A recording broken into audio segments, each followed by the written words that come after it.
दोस्तों लेकर आ चुके हैं बिहार और देश दुनिया के फटाफट कई सारी महत्वपूर्ण और बड़ी खबरें। सभी खबरों को एक एक करके आगे इस वीडियो में जानेंगे। इससे पहले इस वीडियो को एक लाइक जरूर कर दें। हमारे चैनल पर नए हैं तो चैनल को भी जरूर सब्सक्राइब कर लें। तो चलिए आप फटाफट सभी खबरों को जानते हैं।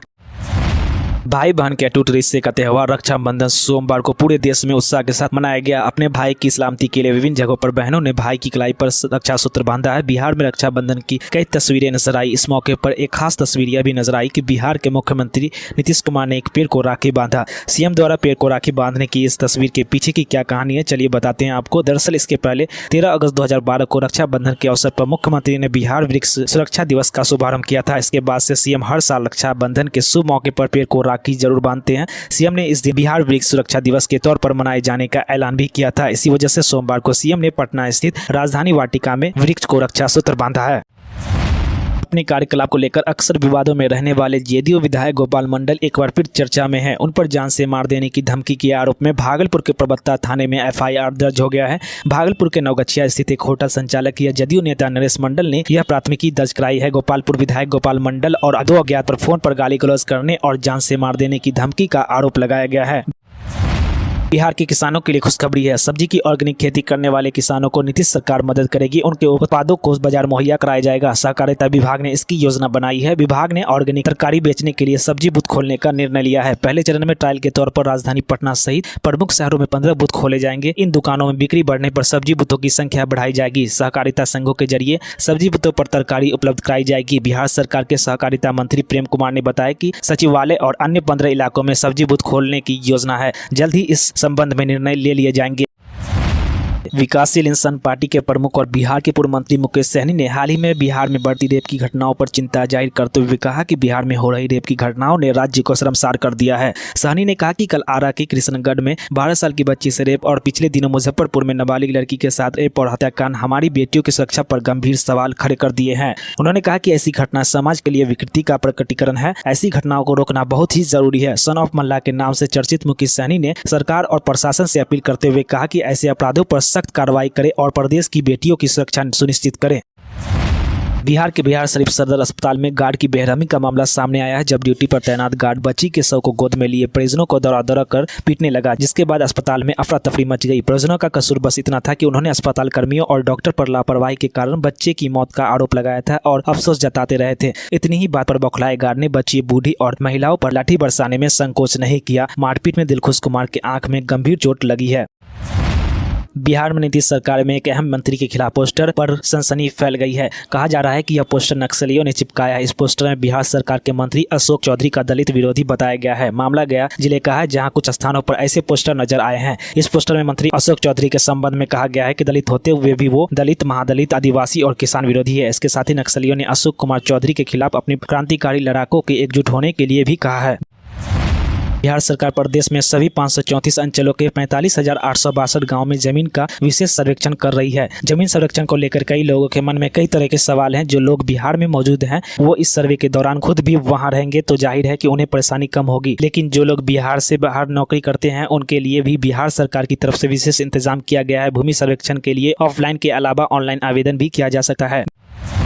बिहार में इन दिनों सरकारी नौकरी और रोजगार देने की घोषणा की बौछार चल रही है। बीते 15 अगस्त को सीएम नीतीश कुमार ने गांधी मैदान से 12 लाख नौकरी और 34 लाख रोजगार देने का ऐलान किया। बीजेपी और जदयू दावा करती है कि नीतीश कुमार के नेतृत्व में बिहार सरकार में लाखों नौकरियां दी हैं और लाखों की संख्या में लोगों को नौकरी मिलने वाली है। उधर तेजस्वी यादव समेत आरजेडी के नेता दावा करते नहीं थकते कि राजद जब सरकार में आई तो बिहार में बेरोजगारों को नौकरी मिल गई। कुल मिलाकर नौकरी देने की, क्रेडिट लूटने की जबरदस्त कसरत चल रही है। इस बीच बिहार बीजेपी के अध्यक्ष और नीतीश सरकार के मंत्री दिलीप जायसवाल ने तेजस्वी यादव पर बड़ा हमला किया है। उन्होंने कहा कि वे पिता के नाम पर राजनीति कर रहे हैं, खुद में चपरासी बनने की भी काबिलियत नहीं है।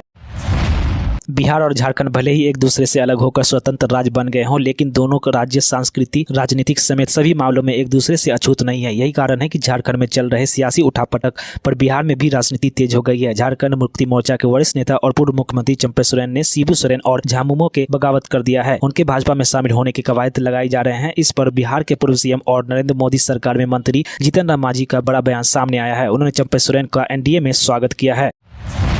राष्ट्रीय राजधानी दिल्ली में लोग उमस भरी गर्मी का सामना कर रहे हैं। मौसम विभाग का कहना है कि दिल्ली के साथ ही एनसीआर में इलाकों में भी ऐसी ही मौसम देखा जा रहा है। आईएमडी की माने तो दिल्ली एनसीआर के इलाकों में अगले 3-4 दिनों तक मौसम का ऐसा ही रुख देखा जाएगा। हालांकि इस बीच हल्की बारिश या फुहारें राहत पहुंचा सकती है, लेकिन भारी बारिश के आसार नहीं है। मौजूदा वक्त में हिमाचल प्रदेश, उत्तराखंड और जम्मू कश्मीर के साथ पंजाब के विभिन्न इलाकों में बारिश वाला मौसम बना हुआ है। दिल्ली एनसीआर के इलाकों पर भी बादलों की आवाजाही बनी हुई है, लेकिन तेज बारिश नहीं देखने को मिल रही है। मौसम विभाग का अनुमान है कि दिल्ली के विभिन्न हिस्सों में अगले 3-4 दिनों के बीच अच्छी बारिश की संभावना है।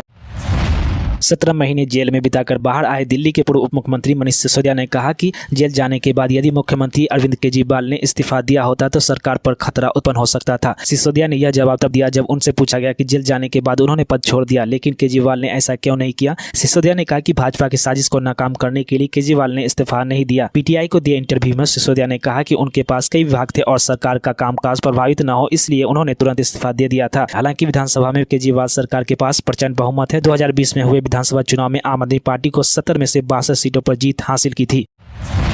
जम्मू कश्मीर के उधमपुर में आतंकी हमले में केंद्रीय रिजर्व पुलिस बल के एक अधिकारी की मौत हो गई। घात लगाए आतंकी ने डूडू इलाके में तब सीआरपीएफ जवानों पर हमला बोल दिया जब वे नियमित गश्ती पर थे। आतंकी की गोलाबारी के बाद सुरक्षा बलों ने भी उन्हें मुंहतोड़ जवाब दिया। अधिकारियों के मुताबिक इलाके में मुठभेड़ जारी है। पुलिस के एक अधिकारी ने समाचार एजेंसी पीटीआई को बताया कि उधमपुर जिले में सीआरपीएफ और जम्मू कश्मीर पुलिस की एसओजी के संयुक्त दल पर आतंकियों के हमले में सीआरपीएफ के एक निरीक्षक शहीद हो गए हैं।